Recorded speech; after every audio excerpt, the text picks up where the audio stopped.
Once upon a time, Innovation played against Dark and beat him with Hellbat Cyclone styles every game.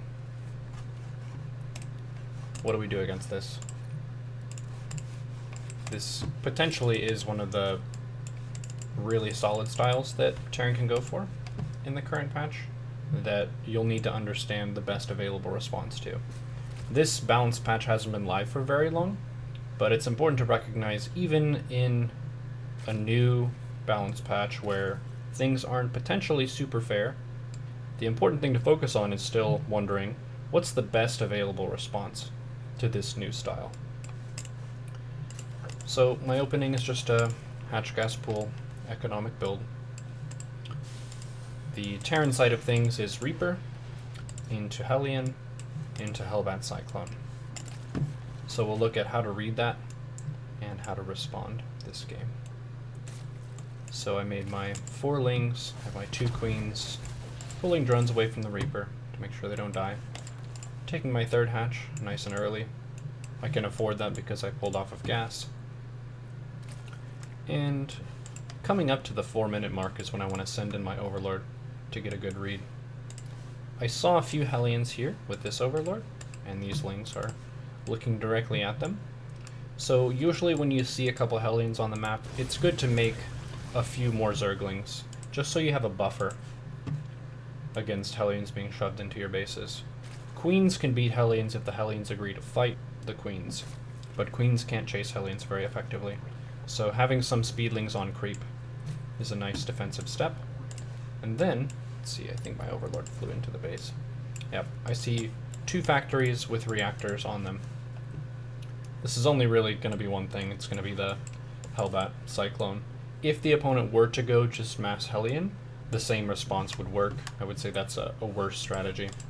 But my response is, alright, I see 2 factories, there's going to be a lot of Hellion Cyclone.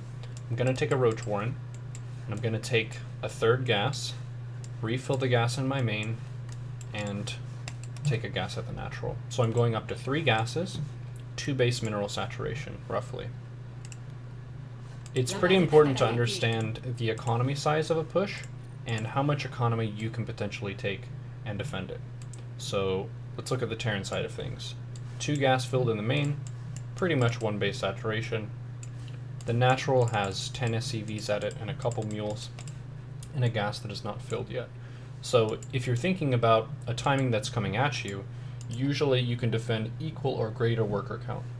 This is an incredibly strong timing, so it seems like you can't really get very many workers ahead. Let's look at the units tab and see how many I end up getting away with by the time the push arrives. So I'm trying to get some Hellions if they're out of position. Killing some Hellions with lings, I think it's alright. That means there will be fewer Hellbats with the push that's coming later. See production, Roach Warren's finishing up. And then I'm making Roaches. So I actually have just 4 more workers than the opponent defending this push. And it seems like this is right around the knife edge of if you drone any further, you die. A way to kind of talk about that concept generally would be the maximum defensible economy against a timing attack. And you can try and figure out what that would be depending on the composition you choose. So this is a Roach Ling Queen defensive response. Some people have asked, could you go Ling Bane against this? I would say you can, but you probably wouldn't be able to make as many drones. So this Queen Roach Ling defensive setup is going to be more larva efficient than a mass Ling Bane response. You could clean this up with Ling Bane, but you would need to stop droning earlier because lings are more costly for larvae than roaches and queens are. So thinking about trading Ling Bane with this. Cyclones are armored units, so Banes are not going to trade very favorably against them. Hellbats, Banes trade okay, unless the Hellbats are split. So this is probably the favored response at the moment. And then one really important principle here is understanding where you're spending your gas. Against this, what are the upgrades behind it? The armory is just now finishing to morph Hellbats, but there's no armory upgrade that's being researched that's clicking in with this timing attack. There's no starport. There's only one barracks with no add-on that's not doing anything. So this is a very committed attack that has a nice, well-rounded unit composition, but it's not upgraded. So you have to think about what edges you're taking here. So my edge is I have a third base that's up and ready to go. So as soon as this push is held, I can drone my third base all the way, and then I can take all my upgrades, the lair, the double evo, and then the roach speed eventually. So mechanically, if you think about lings and roaches and queens, they're successful against very different units. Usually the units that are really good against lings are going to be weak against roach queen. The units that are good against roach queen are going to be bad against lings. So lings are pretty nice against cyclones. The Hellbats are supposed to be tanking for the cyclones in this attack. So I put my zerglings on a separate hotkey, and I put them up and to the left. So I intend to catch this push with my roach, ravager, and queens, and then I'm going to flank with zerglings. So 3 hotkeys here. My queens are on one hotkey, my roach, ravager, ling that's over here is on one hotkey, and my lings are on one hotkey.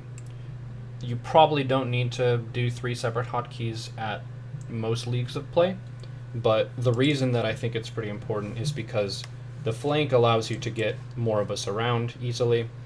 The queens and the ravagers have some conflicts of interest in the same hotkey because you would have to tab through to get to your ravagers to corrosive bile. So I can just hit my queen key and attack. I can hit my ravager roach ling key and attack, and then I can use corrosive bile with my army hotkey.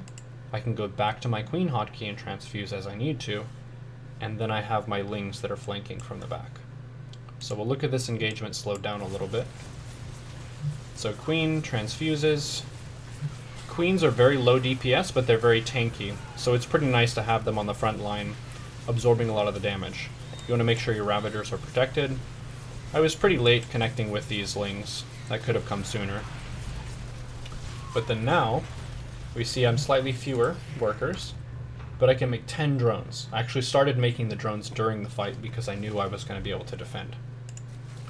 10 drones, 6 more drones, lair, double evo chamber, and it's just back to macro.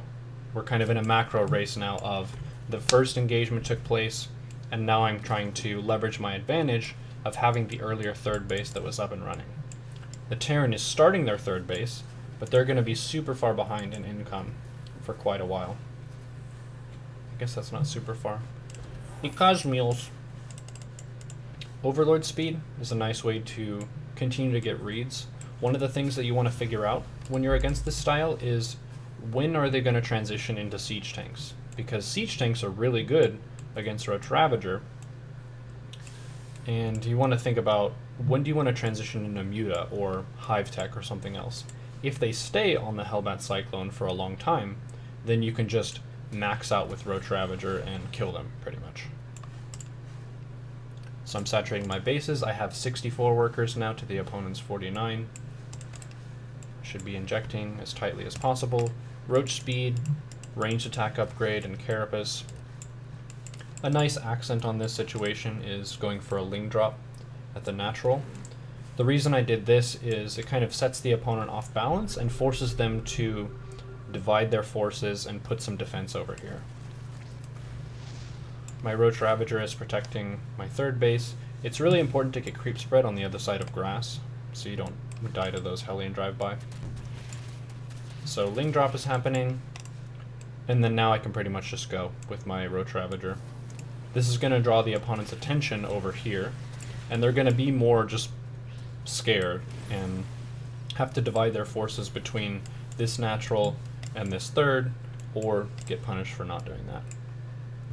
So notice the difference in supply right now. I can really pump out a lot of roaches with my 3-base saturation. Ravagers are a nice way of increasing your DPS. A mistake that I'm making here is I'm not making enough Overlords. And I have a Spire behind this. Spire is really strong against this Cyclone style. With the change of the Cyclone, it's a god tier unit against ground, but it's terrible against air. it used to be really good against air. So a Muta switch, if you can create a big cycle of like 15 plus in one wave, it can just end the game. If I were to make Mutas, I would just want to fly on top of these factories and kill everything that was coming out, kill the add-ons, and win the game. That's kind of like going for the throat against Terran. If you control this area, you win.